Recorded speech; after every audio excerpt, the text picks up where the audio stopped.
કક્ષાના સ્થાપના દિવસની પૂર્વ તૈયારીઓ તેજ વાય જંકશન ખાતે પોલીસ પરેડનું ભવ્ય રિહર્સલ યોજાયું. સુરત ખાતે ગુજરાત રાજ્યના સ્થાપના દિવસની રાજ્યકક્ષાની ભવ્ય ઉજવણી માટેના આયોજનને આખરી ઓપ આપવામાં આવી રહ્યો છે. શહેરના વ્યૂહાત્મક વાય જંકશન ખાતે પોલીસ દળ દ્વારા પરેડ અને વિવિધ આકર્ષક ટેબ્લોનું સફળતાપૂર્વક પૂર્વાભ્યાસ યોજવામાં આવ્યું હતું. 1 મેના રોજ આયોજિત આ ગૌરવશાળી સમારોહ અંતર્ગત વાય જંકશનથી શરૂ કરીને લાલભાઈ કોન્ટ્રાક્ટર સ્ટેડિયમ સુધીના રાજમાર્ગો પર ભવ્ય પરેડનું આયોજન કરવામાં આવ્યું છે, જે સુરતવાસીઓ માટે આકર્ષણનું કેન્દ્ર બનશે.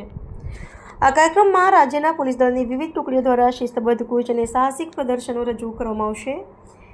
પરેડમાં રાજ્યના વિકાસની ઝાંખી કરાવતા વિવિધ સરકારી વિભાગોના સજ્જ ટેબ્લો પણ સામેલ કરવામાં આવ્યા છે, જે ગુજરાતની સાંસ્કૃતિક અને ઔદ્યોગિક પ્રગતિને દર્શાવશે.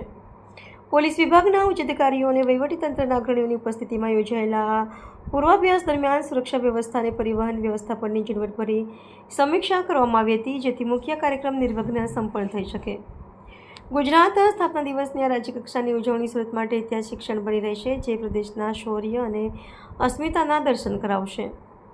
પરેડના ગ્રાઉન્ડ પર નાગરિકો માટે બેસવાની વ્યવસ્થા અને કાયદો વ્યવસ્થાની જાળવણી માટે શહેર પોલીસ દ્વારા સજ્જ બંદોબસ્ત ગોઠવી દેવામાં આવ્યો છે.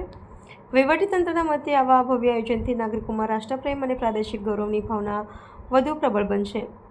આગામી 2 દિવસ સુધી શહેરના મુખ્ય માર્ગો પર આ ઉજવણીના ભાગરૂપે ઉત્સાહ અને ઉમંગનો માહોલ જોવા મળશે.